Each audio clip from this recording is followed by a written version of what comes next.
বন্ধুসকল স্বাগতম জনাইছো আপোনালোকক আকৌ এটা নতুন ভিডিঅ'লৈ। আৰু বন্ধুসকল আজি মই ৰাতিপুৱা এটা এপ্লিকেশ্যন ৰিভিউ দিছিলো, যি এপ্লিকেশ্যনটোৰ নাম হৈছিলে bxintoken.com। সেই এপছটোৰ বিষয়ক লৈ মই এই ভিডিঅ'টো বনাইছো।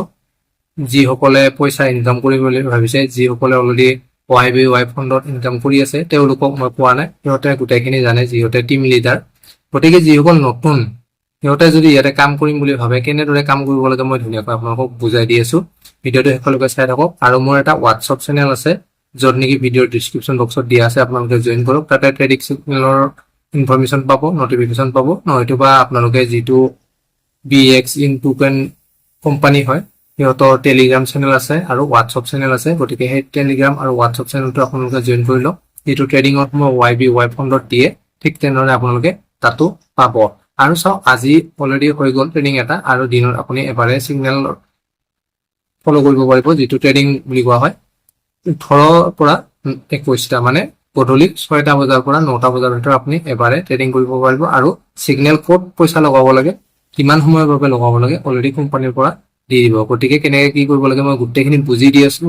ধুনীয়াকৈ বুজি লওক। বুজাৰ পিছত আপোনালোকে ভাবিব। ঠিক তেনেদৰে YBY ফাণ্ড চেম প্ৰচেছাৰ, একো ডিফাৰেণ্ট নাই। গতিকে আপোনালোকে যদি YBY ফাণ্ডত কাম কৰিম বুলি ভাবে, তাতে কৰিব পাৰে। নহয়তো এই যে bxintoken নতুনকৈ আহিছে এপ্লিকেশ্যনটো, তাত কাম কৰিব পাৰে। দুয়োটাই চেম হয়, কেৱল এটাই দুটা ইয়াত পাৰ্থক্য আছে। কি কি জানে আপোনালোকে?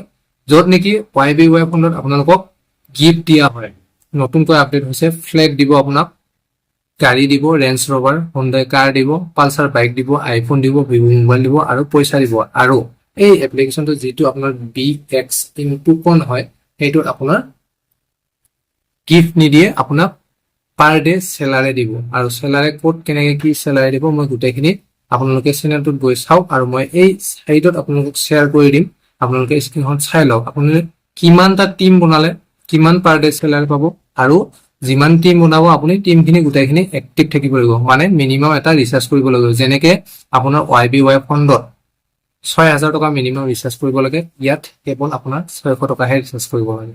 600 টকাৰ পৰা সেইটো আপোনাৰ ওপৰত ডিপেণ্ড কৰিব। আপুনি পইচা যদি বেছিকে ইনকাম কৰিম বুলি ভাবে, বেছিকে ৰিচাৰ্জ কৰিব লাগিব। আৰু যদি কমকে ইনকাম কৰিম বুলি ভাবে, তেতিয়াহ'লে আপুনি কমকে ৰিচাৰ্জ কৰিলে হ'ব, তাতে কোনো জবৰদস্তি নাই। গতিকে মই এই চাওক, এইটো হৈছে মোৰ হোৱাটছআপ চেনেলটো, পইচা উপাৰ্জন কৰো আহক। তাতে আপোনালোকে জইন হৈ ল'ব। ভিডিঅ' ডিছক্ৰিপশ্যন বক্সত মোৰ চেনেলটো লিংক পাব। আৰু মোক ডাইৰেক্টলি কিছুমানে যদি কণ্টেক্ট কৰিব পাৰে, হোৱাটছআপৰ লিংক দিয়া আছে, ডাইৰেক্টলি মোৰ লগত মেছেজ কৰিব পাৰিব হোৱাটছআপত কিবা যদি অসুবিধা হয়। গতিকে চাওক, মই আজিৰ যিটো ট্ৰেডিং গ'ল, মই গোটেইখিনি দেখাই দি আছো ধুনীয়াকৈ। আজিৰ যিটো চিগনেল গৈছিলে ফ্ল' USDT, য'ত দিয়া আছে ইয়াত ফ্ল' USDT, ঠিক আছে। আৰু যিটো কোম্পানীৰ চিগনেল দিছিলে চাওক, ইয়াত today trading signal, trading product, ফ্ল' USDT, ট্ৰেডিং ডাইৰেকশ্যন দিছিলে কলত আমি চিলেক্ট কৰিব লাগিব। আৰু ইয়াতে 60 ছেকেণ্ডৰ কাৰণে চিলেক্ট কৰিব দিছিলে। গতিকে মই গোটেইখিনি দেখাই দি আছো। আৰু মোৰ প্ৰফিট কিমান হ'ল চাওক। ইয়াতে মোৰ মানে যিমানখিনি পইচা আছিলে, তাৰ পৰা মোৰ 204 টকা ইয়াতে পইচা লাগি গৈছিলে ট্ৰেডিঙত। 204 টকাত ইয়াত চাওক 60 ছেকেণ্ডত মই কিমান পালো, 265 টকা। মানে মোৰ 41 টকা প্ৰফিট হ'ল কেৱল 60 ছেকেণ্ডত। সেইকাৰণে কৈছো, আপোনাৰ পইচা অনুযায়ী প্ৰফিটটো হ'ব। আপুনি যিমান পইচা লগাব, যিমান পইচা ৰিচাৰ্জ কৰিব, তাৰ অনুযায়ী আপোনাৰ প্ৰফিটটো হ'ব। গতিকে আপোনালোকে চাওক, এয়া মই এতিয়া এপছটোৰ ভিতৰত গৈ লৈছো। এপছটোৰ ভিতৰত গৈ পেলাই আপোনালোকক দেখাই আছো কেনেকুৱা কি প্ৰফিট হয় আপোনালোকৰ। দেই চাই ল'ব আপোনালোকে। তো ইয়াত চাওক, ইয়াত হোম পেজত আহি গ'লো মই। এতিয়া হোম পেজত আহি যোৱাৰ লগে লগে যেনেকে ইয়াত চাওক, যেনেকে আপোনাৰ YBY ফাণ্ডত চিগনেল থাকে, তেনেকে ইয়াত একদম হোম পেজতে পোৱা যায় সেই চিগনেলটো। ইয়াত চাওক, গোটেইখিনি মাৰ্কেটৰ অপশ্যনবিলাক গোটেই দিয়া আছে। আৰু যিটো আজি আছিলে মাৰ্কেটৰ অপশ্যন, ইয়াত চাওক, ইয়াত ফ্ল' অপশ্যন আছিলে আৰু পলত ডাইৰেকশ্যন দিছিলে। যেতিয়া আপুনি ইয়াত ক্লিক কৰি দিব, ক্লিক কৰি দিয়াৰ লগে লগে ইয়াতে চাওক এনেকুৱাকৈ অপশ্যন আহি যাব, পুট আৰু কল অপশ্যন। ইয়াত চাওক, অকণমান তললৈ আহিব, ইয়াত মাৰ্কেটৰ যিটো আপোনাৰ স্কেল হয় দেখা পাব। তাৰপিছত ইয়াত চাওক পুট, ইয়াত দি আছে কল, আৰু ইয়াত দি আছে পুট। আজিৰ ডাইৰেকশ্যনটো আছিলে পুট, চৰি কলত যদি ক্লিক কৰি দিয়ে, ইয়াত চাওক আপোনাৰ তেতিয়াও দেখাইছিলো মই, তিনিটা সময় আহিব, 60 ছেকেণ্ড আৰু 120 ছেকেণ্ড আৰু 300 ছেকেণ্ড। গতিকে কোম্পানীয়ে ডাইৰেকশ্যন দিছিলে আপোনাক 60 ছেকেণ্ড, যিটো ৰেড মাৰ্ক অলৰেডি হৈ আছে, 60 ছেকেণ্ড চিলেক্টেড হৈ আছে। 60 ছেকেণ্ড ডাইৰেকশ্যন দিছিলে। আপুনি নিজে কেতিয়াও ইয়াত পইচা নলগাব, যিটো কোম্পানীয়ে চিগনেল দিব সেইটোতে পইচা লগাব।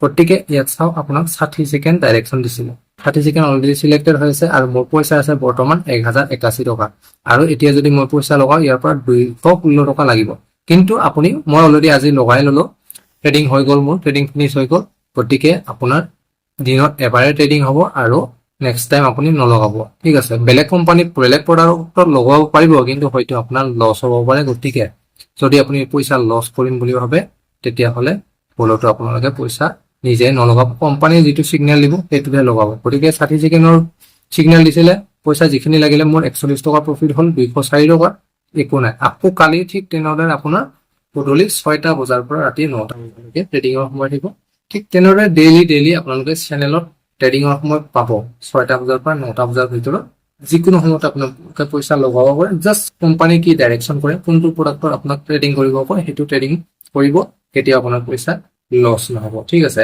আৰু আপোনালোকৰ ইয়াতে ৰিচাৰ্জ কৰিব একেবাৰে সহজ হয় আৰু মই যোৱাকালি এটা ভিডিঅ'ত তেতিয়া ভিডিঅ'টো কৈছিলো 12টা নম্বৰটো বুজি নাপালে বুলি কৈছিলে যিটো আমি পেমেন্ট কৰাৰ পিছত এনেকৈ যিটো আমাৰ ট্ৰানজাকচন ৰিপৰ্ট থাকে ট্ৰানজাকচন হোৱাৰ পিছত এটা ৰেফাৰেন্স নাম্বাৰ পাওঁ তাতে 12টা নম্বৰ থাকে এই 12টা নম্বৰটো তলত গৈ পেলাই সাবমিট কৰি বহাই দিব য'ত নেকি ইয়াত হোম পেজত আছে ৰিচাৰ্জ অপচন আছে ৰিচাৰ্জ অপচনত গ'লো যেতিয়া আপুনি 600 টকা বা আপোনাৰ ইচ্ছা অনুযায়ী সিলেক্ট কৰিব সাবমিট বুটনত ক্লিক কৰিব মই তেতিয়াও দেখাইছিলো আকৌ দেখাইছো যাতে আপোনালোকৰ ভুল নহয় বা বুজাত সুবিধা নহয় চাওক ইয়াত চাওক তেনেকৈ দেখাইছিলো Paytm PhonePe UPI Google Pay others মোবাইলৰ পৰা আপুনি ইয়াত কিউআৰ কোডটো স্কেন কৰি পেমেন্ট কৰিব পাৰে যেতিয়া আপোনাৰ পেমেন্টটো সাকসেসফুল হ'ব পেমেন্ট সাকসেসফুল হোৱাৰ পিছত আপুনি 12টা সংখ্যাৰ এটা ৰেফাৰেন্স নাম্বাৰ পাব অকমান তললৈ গৈ পেলাই এই বক্সটোত ইনপুট 12 ডিজিট ইউটিআৰ তাতে বহাই দিব বহাই ইয়াত সাবমিটত ক্লিক কৰিব সাবমিটত ক্লিক কৰি দিয়াৰ লগে লগে আকৌ আপুনি বেক গুচি যাব চাব আপোনাৰ একাউণ্টত পইচাটো ডিপজিট হৈ গৈছে তাৰ পিছত আপুনি ট্ৰেডিংৰ সময়মতে সিগনেল মতে আপুনি ইয়াত পইচাটো